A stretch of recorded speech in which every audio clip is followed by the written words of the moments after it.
Hi, welcome back on Do It Yourself channel. I'm going to show you how to set up the notification style in your iPhone 14 Pro Max. So to this operation, go to settings, then go to notification, and there is a notification style here on the down.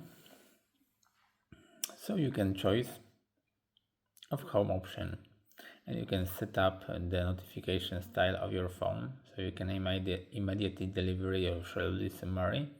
In my case, it's an option. You can time sensitivity notification. Yep.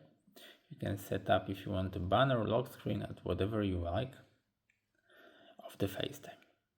In the Find My Phone, it's same thing. Yep. And you can set up this for Game Center, Home Message, Phone, Tips, Tracking Notification, and Wallet. And for all this option, you can set up your own preferences of the notification style. So that's it for now. I hope the video is helpful for you. If yes, you can leave like, leave comment, and leave subscribe, and see you by next video. Hey!